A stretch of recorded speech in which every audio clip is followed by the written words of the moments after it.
ओम शांति। ओम शांति। ओम शांति। ओम शांति। ओम शांति। ओम शांति।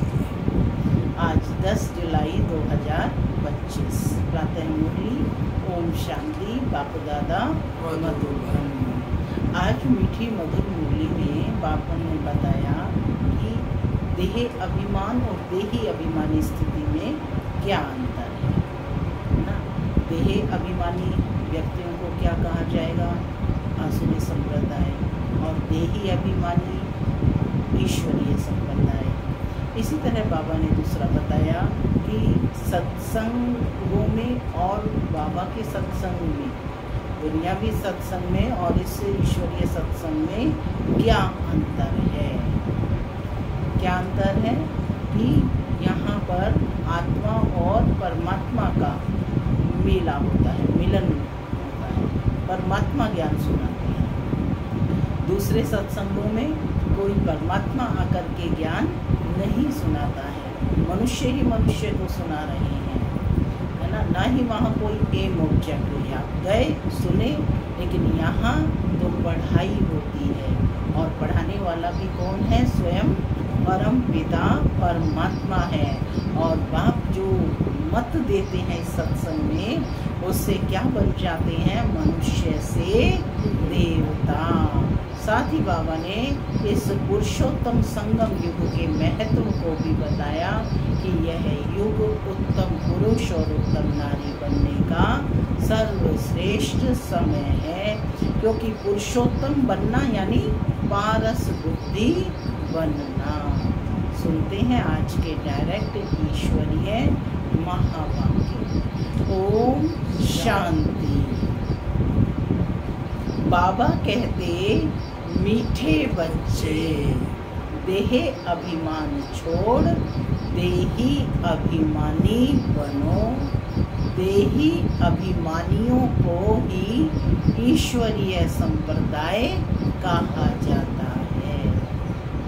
आज की मुरली से प्रश्न है, तुम बच्चे अभी जो सत्संग करते हो, यह दूसरे सत्संगों से निराला है। कैसे कैसे निराला है? बाबा कहते, यही एक सत्संग है जिसमें तुम आत्मा और परमात्मा का ज्ञान सुनते हो। यहाँ पढ़ाई होती है, एम ऑब्जेक्ट भी सामने है। दूसरे सत्संगों में ना पढ़ाई होती, ना कोई एम ऑब्जेक्ट होता है। ओम शांति माना मैं शांत स्वरूप आत्मा हूँ, शांति मेरा स्वधर्म है। बाबा कहते, मीठे बच्चे अब घर वापस जाना है। ओम शांति। रूहानी बच्चों प्रति रूहानी बाप समझा रहे हैं, रूहानी बच्चे सुन रहे हैं। क्या टाइटल दिया है बाबा ने? रूहानी बच्चे। पहले पहले बाप समझाते हैं, जब भी बैठो तो अपने को आत्मा समझकर बैठो। सब आत्मा समझकर बैठे हैं। कौन बैठी हूँ मैं? आत्मा। देह न समझो। देह अभिमानी को आसुरी संप्रदाय कहा जाता है और देही अभिमानियों को ईश्वरीय संप्रदाय कहा जाता है। ईश्वर को देह है नहीं, वह सदैव आत्म अभिमानी है। वह है सुप्रीम आत्मा, सभी आत्माओं का बाप, परम आत्मा अर्थात ऊंचे ते ऊंचा। मनुष्य जब ऊंचे ते ऊंचा भगवान कहते हैं तो बुद्धि में आता है कि वह निराकार लिंग रूप है। निराकार लिंग की पूजा भी होती है। वह है परमात्मा, यानी सभी आत्माओं से ऊंच है। वह भी आत्मा, परंतु ऊंच आत्मा है। वह जन्म मरण में नहीं आते हैं, बाकी सब पुनर्जन्म लेते हैं और सभी है रचना। रचता को एक ही बाप है। रचता तो एक ही बाप है। ब्रह्मा विष्णु शंकर की भी रचना है। मनुष्य सृष्टि भी सारी है रचना। रचता को बाप कहा जाता है, पुरुष को भी रचता कहा जाता है। स्त्री को एडॉप्ट करते हैं, फिर उनसे क्रिएट करते हैं, पालना करते हैं, बस विनाश नहीं करते हैं। और जो धर्म स्थापक होते हैं वह भी क्रिएट करते हैं, फिर उनकी पालना करते हैं, विनाश कोई भी नहीं करते। बेहद का बाप जिसको परम आत्मा कहा जाता है, जैसे आत्मा का रूप बिंदी है, वैसे ही परम पिता परमात्मा का भी रूप बिंदी है। बाकी इतना बड़ा लिंग आदि जो बनाते हैं वह सब भक्ति मार्ग में पूजा के कारण। माने बिंदी की कैसे पूजा करें, तो बड़ा लिंग बनाते हैं। बिंदी की पूजा कैसे हो सकती है? भारत में रुद्र यज्ञ रचते हैं, तो मिट्टी का शिवलिंग और शालिग्राम बनाकर फिर उनकी पूजा करते हैं। उनको रुद्र यज्ञ कहा जाता है। वास्तव में असली नाम है राजस्व अश्वमेध अविनाशी रुद्र गीता ज्ञान यज्ञ। क्या नाम है? फिर से देखेंगे, सभी रिपीट करेंगे। राजस्व अश्वमेध अविनाशी रुद्र गीता ज्ञान यज्ञ, जो शास्त्रों में भी लिखा हुआ है। अब बाप बच्चों को कहते हैं कि अपने को आत्मा समझो, और जो भी सत्संग है उसमें आत्मा या परमात्मा का ज्ञान न कोई में है और न दे सकते हैं। वहाँ तो कोई एम ऑब्जेक्ट होती नहीं। तुम बच्चे तो अभी पढ़ाई पढ़ रहे हो, तुम जानते हो आत्मा शरीर में प्रवेश करती है, आत्मा अविनाशी है, शरीर विनाशी है, शरीर द्वारा आत्मा पार्ट बजाती है। आत्मा तो अशरीरी है ना, कहते भी हैं नंगे आए नंगे जाना है, माने बिना अंगों के है, न अंगे आए और बिना अंगों के जाना है। शरीर धारण किया, फिर शरीर छोड़कर नंगे जाना है। यह बाप तुम बच्चों को ही बैठ समझाते हैं। यह भी बच्चे जानते हैं कि भारत में सतयुग था तो देवी देवताओं का राज्य था, एक ही धर्म था। यह भी भारतवासी नहीं जानते हैं। बाप को जिसने नहीं जाना, बाबा कहते उसने कुछ नहीं जाना। क्या कहा बाबा ने? बाप को जिसने नहीं जाना उसने कुछ नहीं जाना। प्राचीन ऋषि मुनिया भी कहते थे कि हम रचता और रचना की को नहीं जानते हैं। रचयिता है बेहद का बाप, वही रचना के आदि मध्य और अंत को जानते हैं। आदि कहा जाता है शुरू को, और मध्य बीच को। आदि है सतयुग जिसको दिन कहा जाता है, फिर मध्य से अंत तक है रात। दिन है सतयुग त्रेता, स्वर्ग है वंडर ऑफ वर्ल्ड। भारत ही स्वर्ग था जिसमें लक्ष्मी नारायण राज्य करते थे। यह भारतवासी नहीं जानते हैं। बाप अभी स्वर्ग की स्थापना कर रहे हैं। बाप कहते हैं तुम अपने को आत्मा समझो, हम फर्स्ट क्लास आत्मा हैं। इस समय मनुष्य मात्र सब देह अभिमानी है, बाप आत्म अभिमानी बनाते हैं। आत्मा क्या चीज है यह भी बाप बतलाते हैं। मनुष्य कुछ भी नहीं जानते, बल कहते भी हैं। गायन तो है ना दुनिया में ही, प्रकृति के बीच चमकता है गजब सितारा, परंतु वह क्या है, कैसे उसमें पार्ट भरा हुआ है, वह कुछ भी नहीं जानते। अभी तुमको बाप ने समझाया है कि तुम भारतवासियों को 84 जन्मों का पार्ट बजाना होता है। भारत ही ऊंच खंड है, जो भी मनुष्य मात्र हैं उनका यह तीर्थ है। भारत क्या है? भारत की महिमा कर रहे हैं बाबा कि यह पूरी दुनिया का तीर्थ स्थल है। देखो वैसे भी अध्यात्म के लिए सारी दुनिया किधर देखती है? भारत की तरफ। भारत ही ऊंच खंड है, जो भी मनुष्य मात्र है उनका यह तीर्थ है। सर्व की सदगति करने बाप यहाँ आते हैं। रावण राज्य से लिबरेट कर गाइड बन ले जाते हैं। मनुष्य तो ऐसे ही कह देते हैं कि अर्थ कुछ भी नहीं जानते। भारत में पहले देवी देवता थे, उन्हों को ही फिर पुनर्जन्म लेना पड़ता है। भारतवासी ही सो देवता, फिर क्षत्रिय, वैश्य, शूद्र बनते हैं, पुनर्जन्म लेते हैं ना।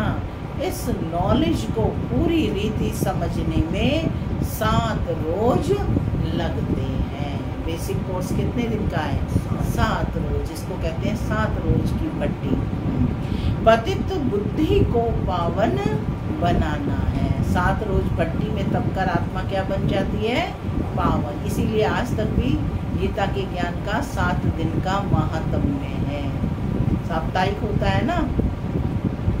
तो बाबा कहते पतित बुद्धि को पावन बनाना है। यह लक्ष्मी नारायण पावन दुनिया में राज्य करते थे ना। उन्हों का भी राज्य भारत में था, तो और कोई धर्म नहीं था, एक ही राज्य था। भारत कितना साल्वेंट था, कितना पवित्र था। हीरे जवाहरों के महल थे। फिर रावण राज्य में पुजारी बने हैं। फिर भक्ति मार्ग में ये मंदिर आदि बनाए हैं। सोमनाथ का मंदिर था ना, एक मंदिर तो नहीं होगा। यहाँ भी शिव के मंदिर में इतने तो हीरे जवाहर थे जो मोहम्मद गजनवी ऊंट भर भर के ले गया। और कितनी बार आक्रमण किया था उसने? भारत पर 17 बार। और देखो कितने हीरे जवाहरात थे। तो एक मंदिर तो नहीं थे, अनेक मंदिर थे जो सब हीरे जवाहरातों से भरे। इतना मूर्तियों पर चढ़ाया गया था, उनको शोभनीक बनाया गया। तो बाबा कहते इतने माल थे। ऊंट तो क्या, कोई लाखों ऊंट ले आए तो भी भर ना सके। सतयुग में सोने हीरे जवाहरातों के अनेक महल थे। यही कारण है आज तक भी हमारे यहाँ सब लोग गरीब से गरीब होगा वो भी जो है गहने पहनते हैं, चाहे सोने के, चांदी के, हीरे के, है ना, पहनते हैं आज तक भी। क्योंकि यहाँ इतना सोना, आज भी यहाँ इतना सोना है। सबसे प्रिय सोने की चीजों का जो है भारत है। तो कहते हैं सतयुग में सोने हीरे जवाहरों के तो अनेक महल थे। मोहम्मद गजनवी तो अभी आया है। द्वापर में भी कितने महल आदि होते हैं। वह फिर अर्थक्वेक में अंदर चले जाते हैं। रावण की कोई सोने की लंका होती नहीं है। रावण राज्य में तो भारत का यह हाल हो जाता है। 100% irreligious, unrighteous, insolvent, पतित, vicious नई दुनिया को कहा जाता है वाइसलेस वर्ल्ड। भारत शिवालय था जिसको वंडर ऑफ वर्ल्ड कहा जाता है। बहुत थोड़े मनुष्य थे, अभी तो करोड़ों मनुष्य हैं। विचार करना चाहिए ना। अभी तुम बच्चों के लिए यह पुरुषोत्तम संगम युग है, जबकि बाप तुमको पुरुषोत्तम पारस बुद्धि बना रहे हैं। बाप मनुष्य से देवता बनने की तुम्हें सुमत देते हैं। बाप की मत के लिए ही गाया जाता है, तुम्हारी गतमत न्यारी है। इसका भी अर्थ कोई नहीं जानते कि क्या गतमत न्यारी है। बाप समझाते हैं, मैं ऐसी श्रेष्ठ मत देता हूँ जो तुम मनुष्य से देवता बन जाते हो। अब कलयुग पूरा होता है, पुरानी दुनिया का विनाश सामने खड़ा है। मनुष्य बिल्कुल ही घोर अंधियारे में है, कुंभकर्ण की नींद में सोए पड़े हैं। क्योंकि कहते हैं शास्त्रों में लिखा है कलयुग तो अभी बच्चा है, 40,000 वर्ष पड़े हैं। तो इसलिए वो क्या है, निद्रा में सोए, अज्ञान रूपी निद्रा में सोए पड़े। कहते अभी बोला टाइम पड़ा है, अभी कोई इतनी जल्दी नहीं, अभी तो कलयुग बच्चा है। लेकिन बाबा ने क्या कहा है, कलयुग बच्चा नहीं है, कलयुग तो बस थोड़ा सा बचा हुआ है। तो बाबा कहते कि 84 लाख योनियां समझने के कारण कल्प की आयु भी लंबी चौड़ी कर दी है। वास्तव में ये 5000 वर्ष है, इसका ड्यूरेशन कितना है, 5000 वर्ष। बाप समझाते हैं तुम 84 लाख नहीं, 84 जन्म लेते हो, न कि 84 लाख। बेहद का बाप तो इन सभी शास्त्रों आदि को जानते हैं, तब तो कहते हैं यह सब है भक्ति मार्ग के जो आधा कल्प चलते हैं, इससे कोई मुझे नहीं मिलते। यह भी विचार करने की बात है कि अगर कल्प की आयु लाखों वर्ष दें फिर तो संख्या बहुत होनी चाहिए, जबकि क्रिश्चियन की संख्या 2000 वर्ष में इतनी हुई है। भारत का असल धर्म देवी देवता धर्म है, वह चलाना चाहिए, परंतु आदि सनातन देवी देवता धर्म को भूल जाने के कारण कह देते हमारा हिंदू धर्म है। हिंदू धर्म तो होता ही नहीं। भारत कितना ऊंच था, आदि सनातन देवी देवता धर्म था तो विष्णुपुरी थी, अब है रावणपुरी। वही देवी देवता 84 जन्म के बाद क्या बन जाते हैं। देवताओं को वाइसलेस समझ, अपने को विशेष समझ उन्हों की पूजा करते हैं। सतयुग में भारत वाइसलेस था, है ना, निर्विकारी था, पवित्र था। नई दुनिया थी जिसको नया भारत कहते हैं, यह है पुराना भारत। नया भारत क्या था, पुराना भारत क्या है। नई दुनिया में भारत ही नया था, अब पुरानी दुनिया में भारत भी पुराना है। क्या गति हो गई है, बाबा कह रहे हैं भारत देश की क्या गति हो गई है। भारत ही स्वर्ग था और अभी नर्क है। भारत मोस्ट साल्वेंट था, भारत ही मोस्ट इंसॉल्वेंट है। आज क्या है, मोस्ट इंसॉल्वेंट है, सबसे भ्रष्टाचारी देश का जाता है, सबसे भीख मांग रहे हैं, गरीब हो गया है ना, सबसे भीख मांग रहे हैं, प्रजा से भी भीख मांगते हैं, है ना। राजकोष में कोई भी आपदा आती है तो प्रजा में तो बहुत साहूकार है ना, राजाओं से भी साहूकार है, तो उनसे भीख मांगते हैं। यह तो समझ की बात है ना। आज के देह अभिमानी मनुष्यों को थोड़ा पैसा मिला तो समझते हैं कि हम तो स्वर्ग में बैठे हैं। सुखधाम स्वर्ग को बिल्कुल जानते ही नहीं है, क्योंकि पत्थर बुद्धि है।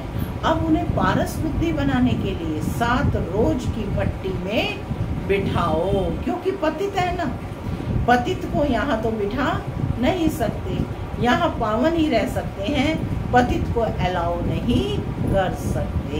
इसलिए पहले 7 रोज की पट्टी में बैठना होता है, समझते हैं, उसके बाद फिर अलाउ किया जाता है। तुम अभी पुरुषोत्तम संगम युग पर बैठे हो। क्या कहा बाबा ने, बाबा बच्चों को समय की पहचान दे रहे हैं कि तुम अभी पुरुषोत्तम संगम युग पर बैठे हो। जानते हो बाबा हमको ऐसा पुरुषोत्तम बनाते हैं। ये सच्ची सत्य नारायण की कथा है। सत्य बाप तुमको नर से नारायण बनने का राजयोग सिखला रहे हैं। ज्ञान सिर्फ एक बाप के पास है, जिसको ज्ञान का सागर कहा जाता है।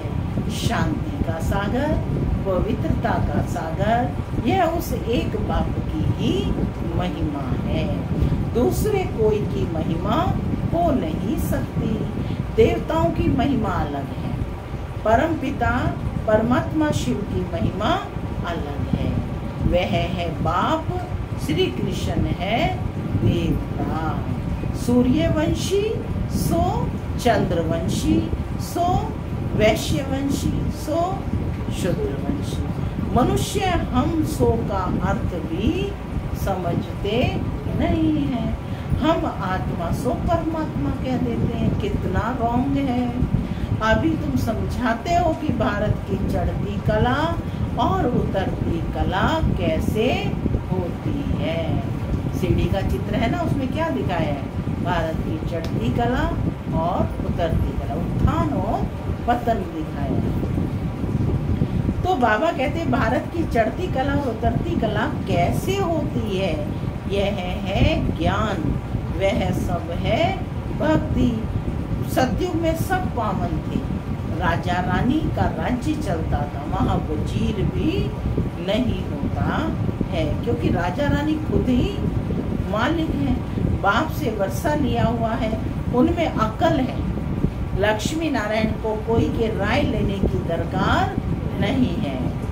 वहाँ वजीर होते नहीं। भारत जैसा पवित्र देश कोई था नहीं। महान पवित्र देश था। क्या है भारत की महिमा? महान पवित्र देश था। आज तक भी गाते हैं ना कि मेरा भारत महान। नाम ही था स्वर्ग, अभी है नर्क। नर्क से फिर स्वर्ग बाप ही बनाएगा। अच्छा, मीठे मीठे सिक्की लदे बच्चों प्रति माता पिता बाप दादा का प्यार और गुड मॉर्निंग। रूहानी बाप की रूहानी बच्चों को नमस्ते।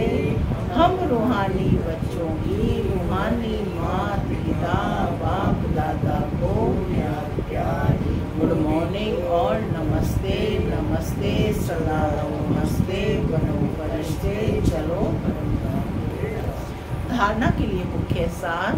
पहला, एक बाप की सुमत पर चलकर मनुष्य से देवता बनना है।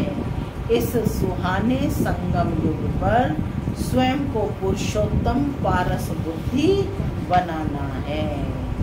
स्वयं को पुरुषोत्तम पारस बुद्धि बनाना है। दूसरा पॉइंट है, 7 रोज की भट्टी में बैठ पतित बुद्धि को पावन बुद्धि बनाना है।